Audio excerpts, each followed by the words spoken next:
오늘은 왜 어떤 분은 은혜와 축복을 경험하고 어떤 분은 그렇지 못하나 이런 질문입니다. 원래 질문은 이렇습니다. 같은 교회에서 믿음의 연수도 비슷한데 어떤 분은 은혜와 축복을 경험하고 어떤 분은 아무런 은사의 체험 없이 믿음 생활할까요? 이런 제목입니다. 이 질문은 어제 그제 주일날 주신 질문입니다. 제가 질문지를 지금 받아들고 계속 이렇게 계속 보거든요. 매일매일 봅니다. 넘기면서 볼 때마다 이제 생각이 나면 어떻게 대답을 해야 되겠다 그러면은 거기다 적어놓고 그러다가 어느 정도 이제 분량이 차야지 이제 이렇게 답변을 하거든요. 그런데 이 질문은 뭐 얼마 되진 않았지만 제출을 받은 지가 눈에 확 들어오는 게 있습니다. 가끔 가다가 그러면 또 확 들어올 뿐만 아니라 어떻게 풀어나가야 될지 열리는 것들이 있거든요. 그래서 빨리 답변이 된 것 같습니다. 질문은 크게 두 가지인데요. 연결되어 있습니다. 첫 번째, 은혜와 축복과 은사를 받는 이유가 뭘까? 질문이 될 것 같아요. 또 중요한 질문인 것 같습니다. 어떤 사람은 왜 신앙생활을 참 잘하면서 좋은 일들이 많을까? 또 어떤 사람은 왜 그렇지 못할까? 이런 내용인데요. 첫 번째, 은혜와 축복과 은사를 받는 이유는 무엇보다도 마음밭이 좋기 때문에 그렇습니다. 그런 분들이 있습니다. 마태복음 13장 23절 말씀 한번 다 같이 읽어볼까요? 시작. 좋은 땅에 뿌려졌다는 것은 말씀을 듣고 깨닫는 자니 결실하여 어떤 것은 100배, 어떤 것은 60배, 어떤 것은 30배가 되느니라. 좋은 땅으로 이렇게 토양이 원래부터 좋은 사람이 있고요. 또 살다 보면 토양이 이렇게 좋아지는 분들이 있습니다. 신앙의 토양이. 그래서 하나님 말씀을 들어도 금방 흡수가 되고 또 그 말씀대로 잘 살아나가고 이런 분들이 있거든요. 두 번째는 들은 말씀을 실천하기 때문에 그렇습니다. 야고보서 1장 25절 한번 읽어보겠습니다. 시작. 자유롭게 하는 온전한 율법을 들여다보고 있는 자는 듣고 잊어버리는 자가 아니요 실천하는 자니 이 사람은 그 행하는 일에 복을 받으리라. 성경 말씀 그대로입니다. 하나님 말씀을 듣고 그 말씀을 깨닫고 또 삶 속에서 실천하는 거죠. 어떻게 보면 실천하게 된다고도 볼 수 있고요. 그 자체가 좋은 밭이기도 하고 서로 다 연결되어 있습니다. 네 가지를 제가 써놨는데요. 사실은 네 가지가 다 연결됐다고 볼 수 있습니다. 마태복음 7장 24절 25절에도 이렇게 되어 있는데 한번 읽어보겠습니다. 그러므로 시작. 그러므로 누구든지 나의 이 말을 듣고 행하는 자는 그 집을 반석 위에 지은 지혜로운 사람 같으리니 비가 내리고 창수가 나고 바람이 불어 그 집에 부딪히되 무너지지 아니하나니 이는 주추를 반석 위에 놓은 까닭이요. 계속 은혜와 축복과 은사 안에 거하는 거죠. 반석 위에 딱 세워서 신앙생활을 하기 때문에 그렇습니다. 대표적인 사람이 아브라함 같은 분이죠.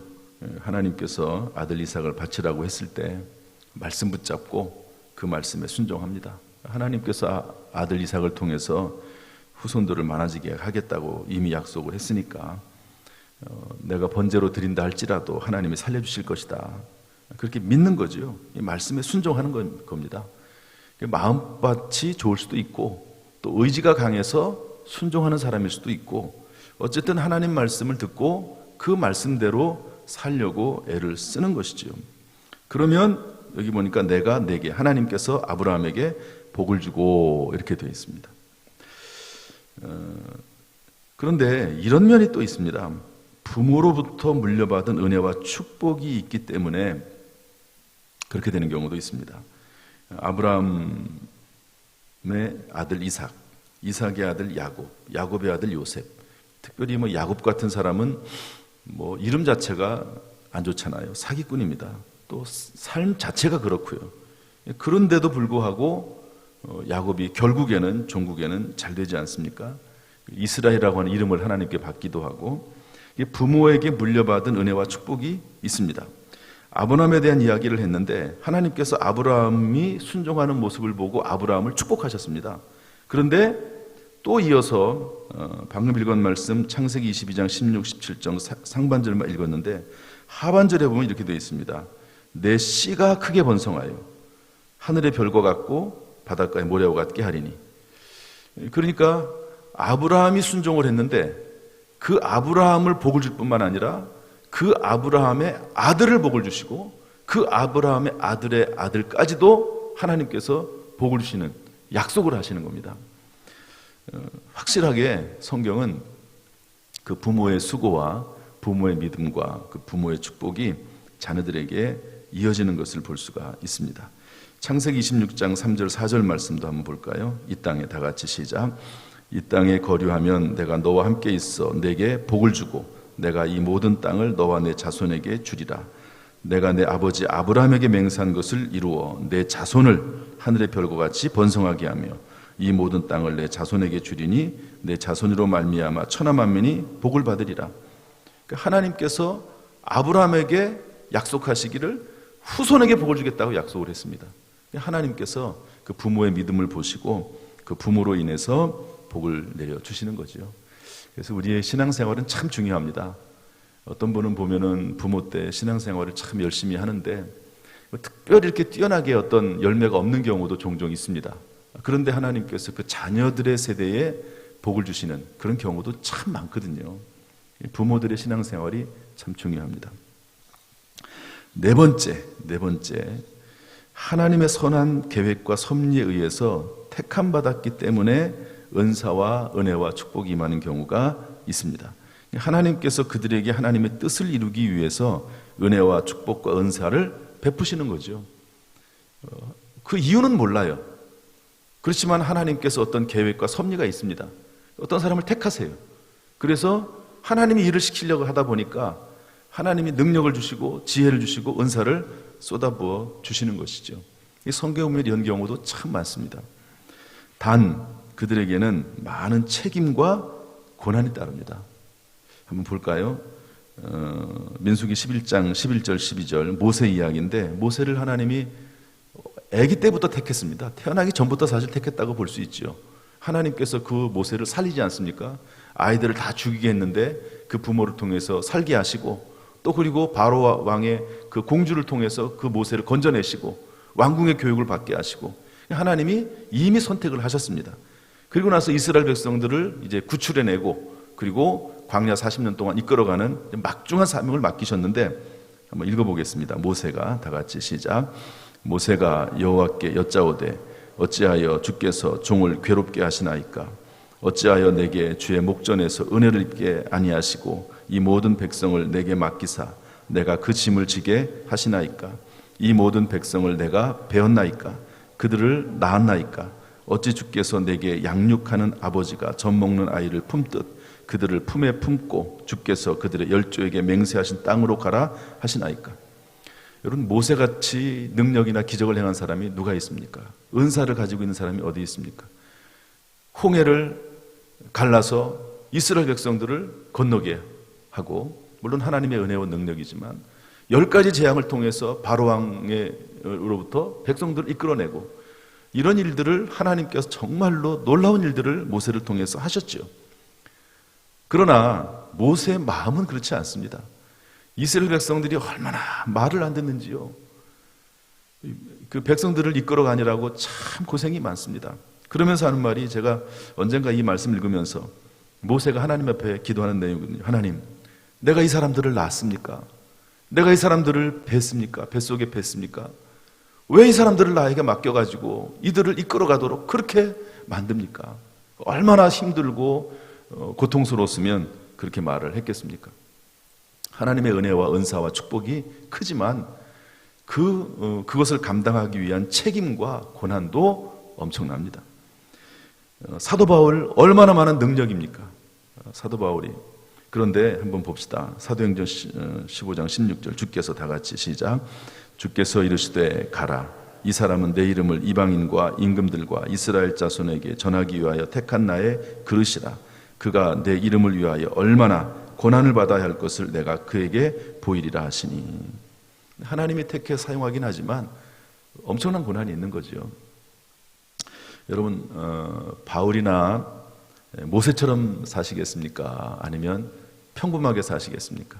하나님 앞에 큰 사명을 맡아가지고 고통과 고난을 겪으면서 그 사명을 감당해 나가시겠습니까? 아니면 그냥 평범하게 한 가정을 이루면서 그냥 하나님 주시는 적은 은혜라도 받으면서 평안하게 살기를 원하십니까? 다 장단점이 있습니다. 교회에 중직들이 계시죠. 이번에도 장로님 5분을 세웠는데요. 영광스러운 직분입니다. 잘 감당하면 자자손손 큰 복이 됩니다.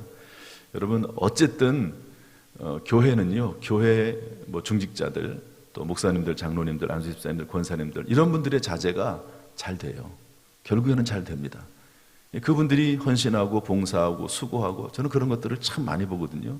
하나님의 도우시는 손길이 있습니다. 제가 설교 시간에도 가끔 얘기하지만 사람의 노력으로 되어지는 게 있고 노력 위에 하나님의 은혜라는 게 있습니다. 반드시 있습니다. 교회의 직분은 중직자는 귀한 직분이거든요. 그러나 중직자가 되는 순간 이제는 전 교인이 바라보는 공인이 되는 겁니다. 공인이. 이전에는 하기 싫으면 안 하면 돼요. 일반 평신도 때는 안 하면 됩니다. 누가 강요하지 않습니다. 뭐라고 하지 않습니다. 그러나 교회의 중직을 맡고 나면은 그때부터는 하기 싫어도 해야 됩니다. 왜? 책임이 있으니까. 거기에 대한 마땅한 직분으로서 해야 될 일들이 있거든요. 그래서 일반 평신도일 때 누가 뭐라고 하지 않아요. 그런데 목사, 장로, 안수집사, 권사 이런 직분을 받으면 목사가 돼가지고 저런다고, 장로가 돼가지고, 안수집사가 돼가지고, 권사가 돼가지고 저런다. 그런 말이 나오지 않겠습니까? 당연히 나오는 거죠. 그래서 하나님의 뜻 가운데 중직을 맡고 쓰임받는다고 하는 것은 귀한 거지만 거기에 대한 책임과 또 여러 가지 헌신도 있습니다. 그런데 어떤 면에서 보면요, 그것도 행복이며 축복이에요. 제가 연과 실 이야기를 하지만 실에 매여 있어야 됩니다. 하기 싫어도 억지로라도 해야 될 필요가 있습니다.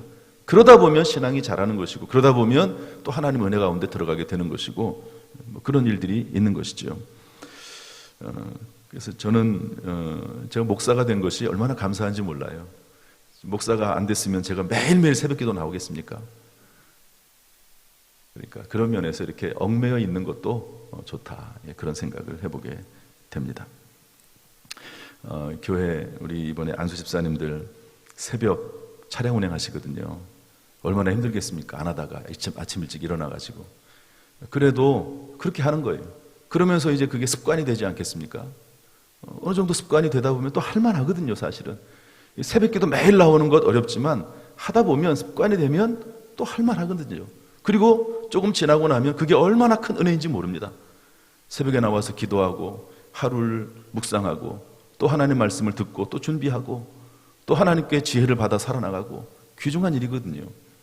그래서 이게 참 은혜예요. 힘들지만 은혜입니다. 믿음의 선진들을 보면은요, 고통스러운 일을 하나님께서 막 만들어 가십니다. 그러나 그것을 통해서 기도하게 만들고 하나님을 만나게 만들고 하나님 그렇게 하시는 것이죠. 어쨌든 은혜와 축복과 은사를 받는 이유들이 이렇게 여러 가지가 있습니다.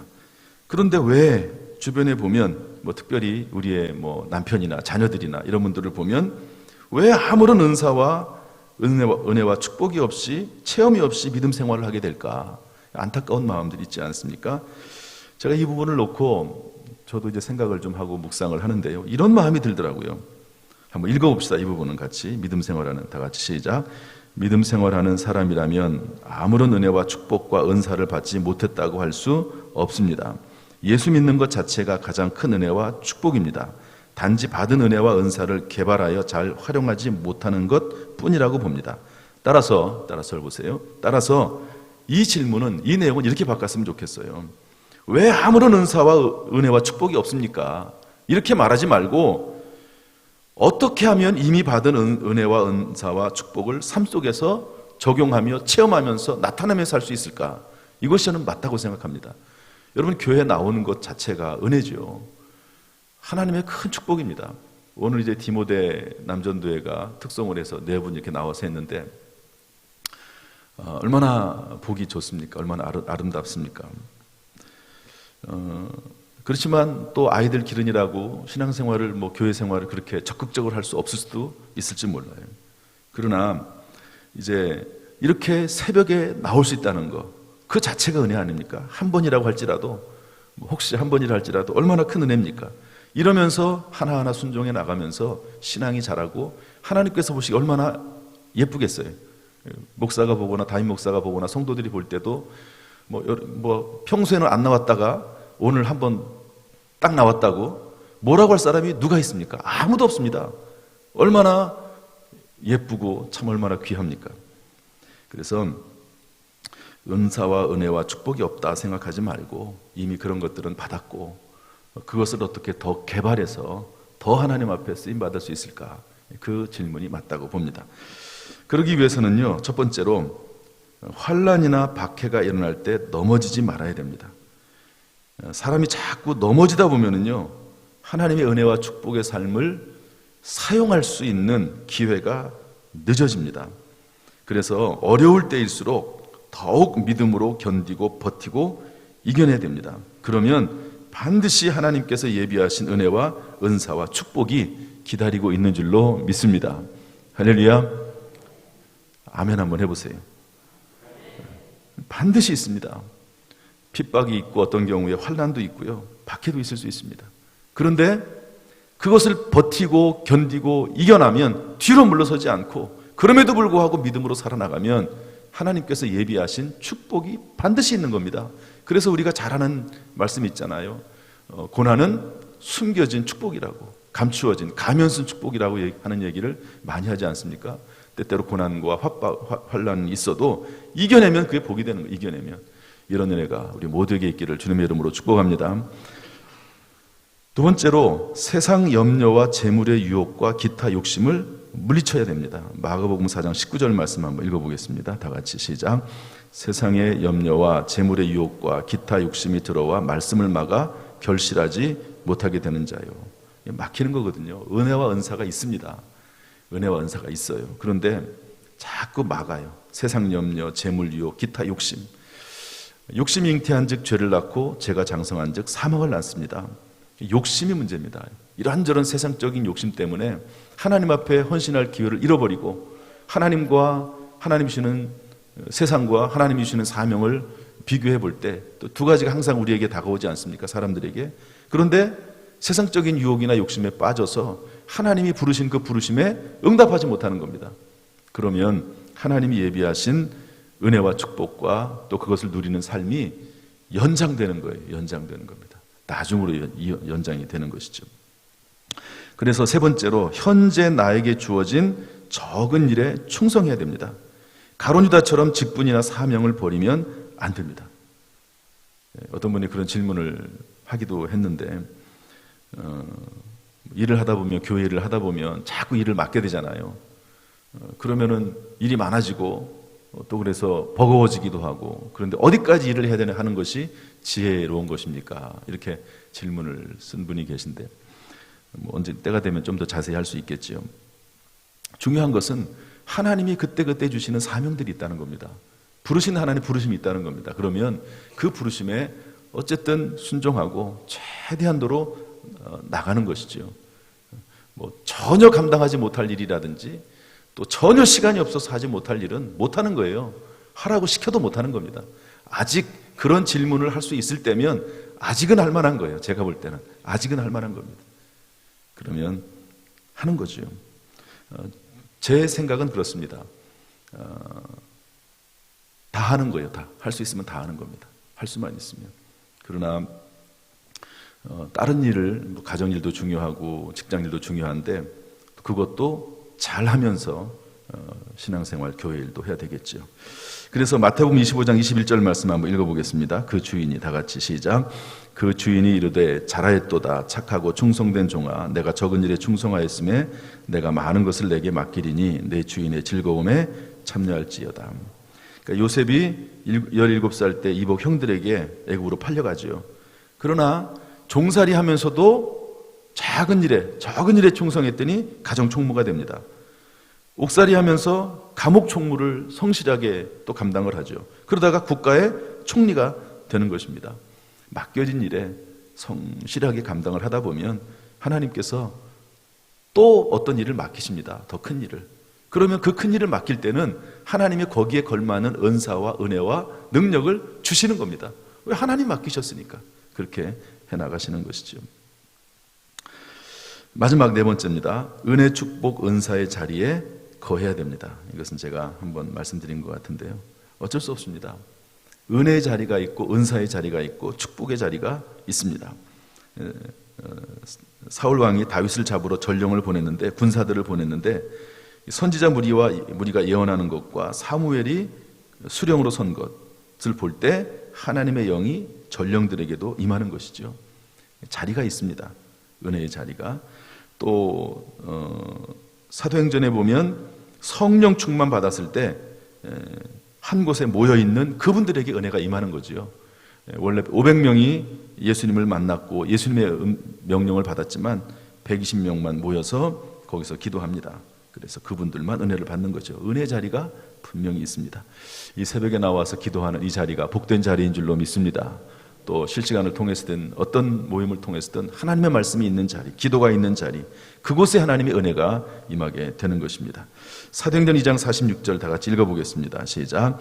날마다 마음을 같이하여 성전에 모이기를 힘쓰고 집에서 떡을 떼며 기쁨과 순종한 마음으로 음식을 먹고. 그래서 아무튼 은혜와 은사를 받을 때는요, 모이기를 힘써야 되고, 그리고 서로 돌아봐야 됩니다. 믿음이 떨어지는 사람이 있으면 좀 돌봐서 이렇게 일으켜 세워주고, 믿음이 있는 사람들이, 그러다 보면 또 믿음이 함께 자라게 되는 것이죠. 그래서 바라기는 우리 교회 성도님들이 이렇게 서로 돕고 섬기는 가운데 하나님의 은혜가 임해서 다 은혜 충만, 믿음 충만, 성령 충만 할 수 있기를 주님의 이름으로 축복합니다. 이왕 예수 믿고 구원 받았으니까 우리 안에 이미 은혜와 축복과 은사의 잠재력이 다 소유가 돼 있으니까 모든 가능성이 열려 있지 않습니까? 그것을 경험하고 체험하는, 누리며 사는 우리가 되고요. 그렇게 될 수 있도록 하나님께서 은혜 베풀어 주시기를 우리 주 예수 그리스도 이름으로 축원합니다. 할렐루야.